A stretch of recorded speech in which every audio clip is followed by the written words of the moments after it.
His relationship with government has not always been easy. It's still not easy. And as I look across this row of people, and I look at the people around here, there's no question that you know that we have had to fight, and we will continue to fight, and that equality is our goal and nothing less. But if you think back 51 years ago, Marsha P. Johnson and Sylvia Rivera weren't there. They're not names we know because it was easy. They fought and they fought and they fought and they pushed. And they didn't just fight in the streets. They fought by getting people into places of power who mattered, who would make a difference, who we could trust to make a difference. And I look right in the front row and I see Danny O'Donnell. Prime example. We are where we are today because Danny O'Donnell and Tom Duane and Brad Hoylman and names like Bronson are names that you now know because of the work that you did, because of the work that we all did. And in 2010, when this young guy became our governor, I think we were all a little bit nervous, at least I was. We didn't know how this was going to go. But almost immediately after he was there, he started pushing for us, and working with Danny and working with Tom and working with Brad Hoylman. He started lobbying the Republicans who controlled our state Senate. And 10 years ago today, he signed the bill that brought marriage equality to New York.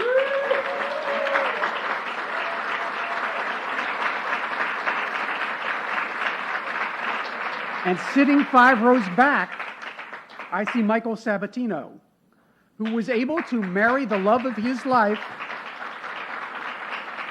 because the man I'm going to introduce signed that law.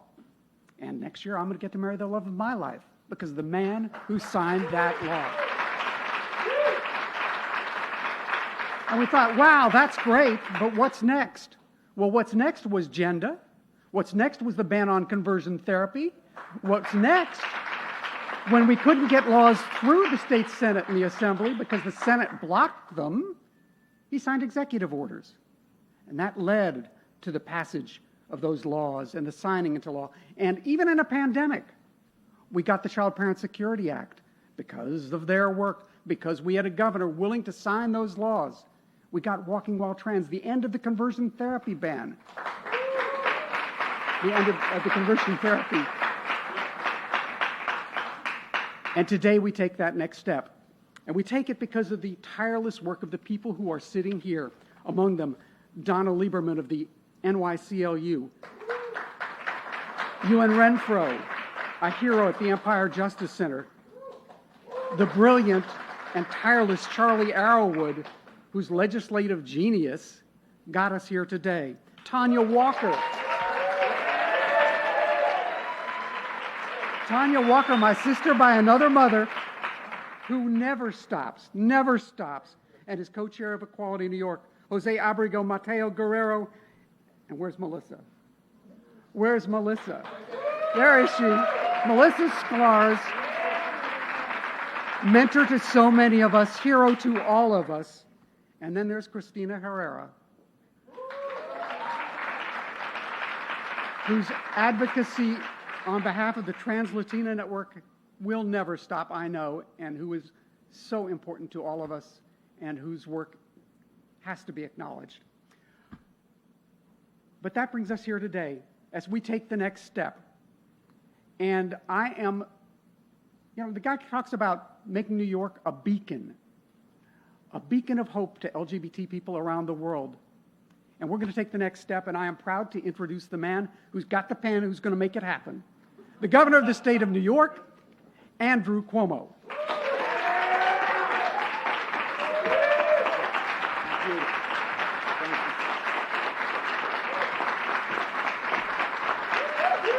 Thank you. Thank you, thank you, thank you.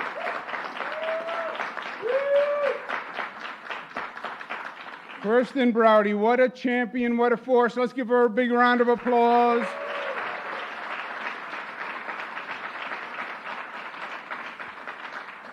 Did you hear what Kristen said about me? Young man. That's what she said. I choose to interpret that as a current statement as opposed to a prior statement. Young man. Thank you very much. Nicer things have never been said. Let's give Kristen another round of applause. Let's give our great Manhattan Borough President Gail Brewer a round of applause. A pioneer when it was hard, Tom Duane, God bless you. Danny O'Donnell, when it was hard, a pioneer, God bless you, Danny. We have with us Melissa DeRosa, Secretary to the Governor, who's worked on these efforts. Give her a round of applause. Linda Lacewell, our Supervisor, Department of Financial Services. Kathy Marino Thomas, thank you for all the hard work. Evan Wolfson, thank you. Ross Levi, thank you so much. Judith Kazan-Winsler, God bless you for spending your life. Judy Gray Owens, thank you all, and everyone in this room. This was really a group effort, everything we've done. It doesn't happen otherwise. But today is such a beautiful day coming into New York. The sun is shining. It's a memorable day, the 10th anniversary of marriage equality.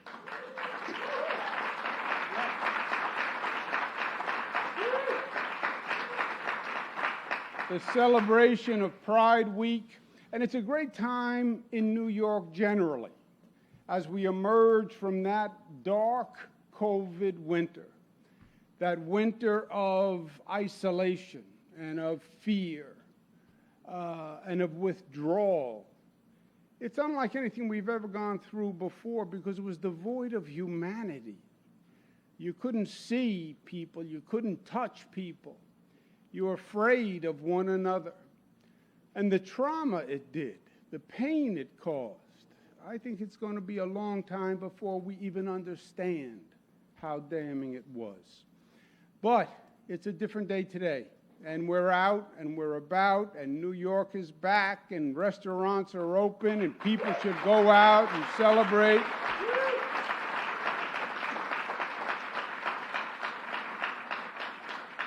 I declared yesterday that the COVID emergency was over, the restrictions are gone.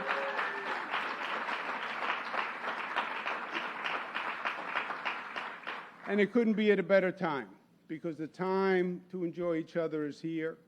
We get ready to celebrate the July 4th weekend. And I love the July 4th weekend because it forces you to think about and remember what this is all about. Our founding fathers commemorating the birth of the American idea. I call it an idea because that's what it was. It was an idea. It was aspirational, what they were talking about. The founding of America set a bold, new, audacious ideal that we had to perfect. They never said, we declare it today as a reality. They said, this is the goal, in essence, for America. And we've spent 245 years trying to reach that goal, trying to reach the promise of freedom, of opportunity for all, the promise of equality. And it's still a work in progress. The day the Founding Fathers signed the Declaration of Independence, 13 colonies all had slavery. But they were celebrating the promise of freedom and equality. The day they signed the Constitution, they say that black people are 3/5 what white people are, but they're celebrating equality and freedom. Women didn't have the right to vote. So America has always been a work in progress. It took 100 years for blacks to achieve freedom from slavery. It took 144 years for women to have the right to vote from the day they signed that document. It wasn't until 1969, almost 200 years, that Stonewall heralded the cry of equality and freedom for the LGBTQ community.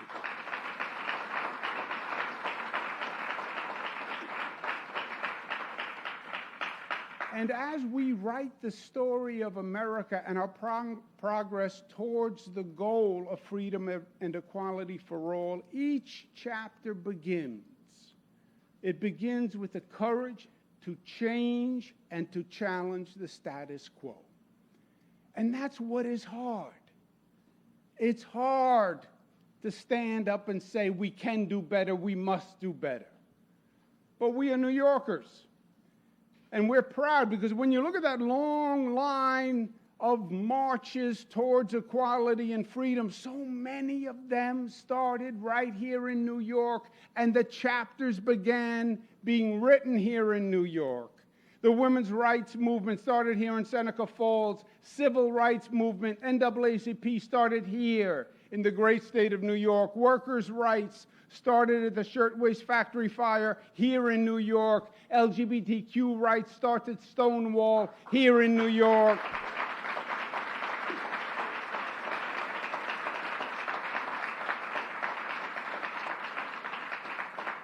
Marriage equality, 10 years ago, marked an historic chapter of progress. Remember where we were. Marriage was not legal for non-heterosexual couples. So the nation said, we offer you civil unions, almost like marriage. We offer you domestic partnerships, almost like marriage, but not exactly marriage, not full equality. It was like saying, you are 3/5 of a man, 3/5 of equality, almost equal but not quite. And New York said no. Almost equal was not good enough because almost equal is not equal, and we demand equality.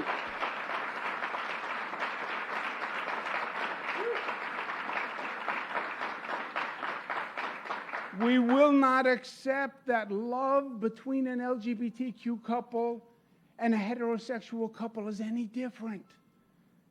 That the love in the LGBT sense is any less profound or deep or real. And we fought, and people said the fight was impossible. It was too much too fast. It was unobtainable. Society wasn't ready. You're being unreasonable. We said no. We said we would accept nothing less. We would organize. We would fight. Nothing less was fair. We were right, and we won, and the people in this room did it.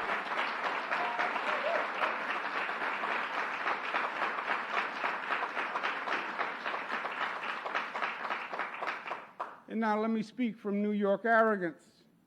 When New York does something, it's different than when most other states do something.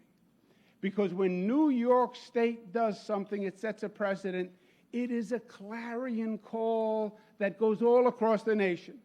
And when we passed marriage equality, it was a clarion call for equality. We made that statement, and then the burden fell to the other states, where they now had to defend their inequality. The federal government had to defend its inequality. And inequality is indefensible because it violates America's aspirational promise and ideal. Ultimately, the Supreme Court had no choice but to affirm the New York precedent. And I want to take a moment to praise those legislators who stood up and took that vote, because it was a hard one. And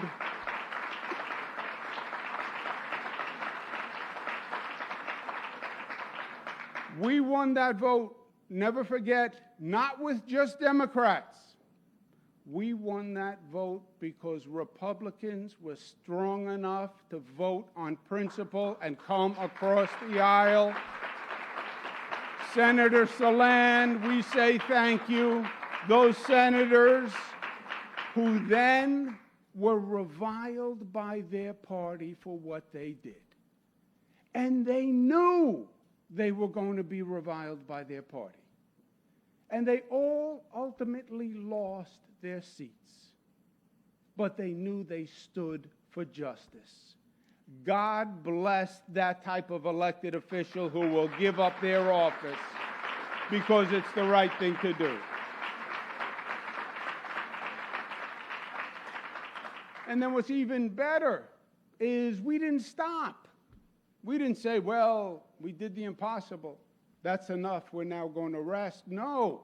We were invigorated by the victory.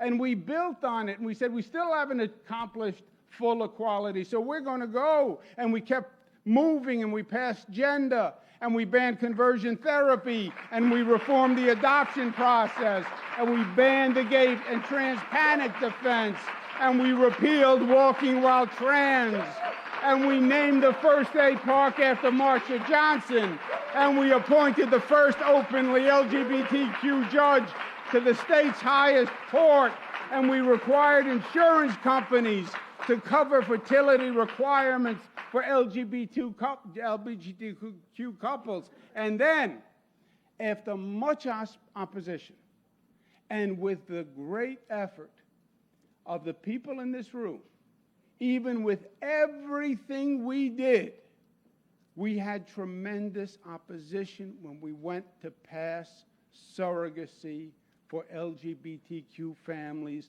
but we fought and we won. Thank you.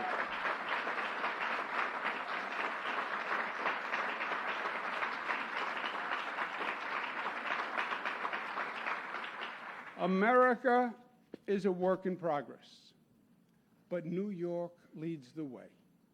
It's our courage that keeps pushing for change and pushing that dream of equality and taking that next step forward. Today we will sign the Gender Recognition Act. The gender recognition is the next step forward.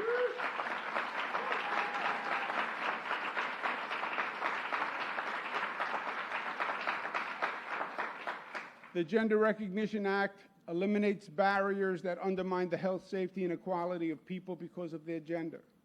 It affirms basic human dignity, and it ends discrimination. It adds a gender-neutral marker X as an option for birth certificates and all official documents. It allows parents to change their name on birth certificates and allows each individual to identify their own gender, not by any government-designed form.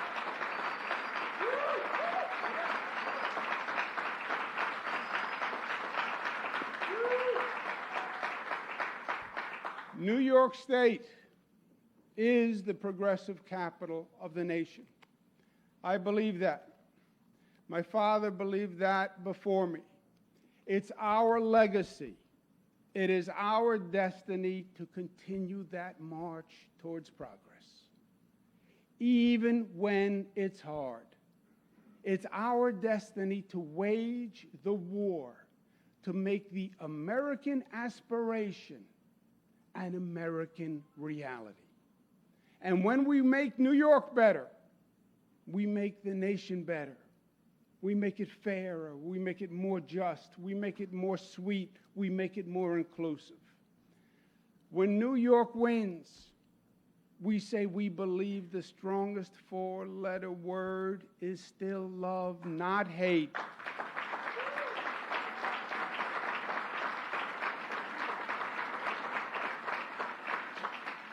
And after all these battles, we've learned one thing. Love wins every time.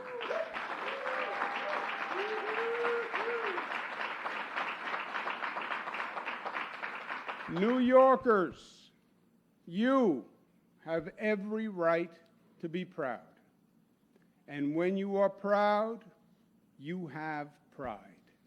Happy Pride Week, happy Pride Month. Let's sign the bill. Thank you and God bless you.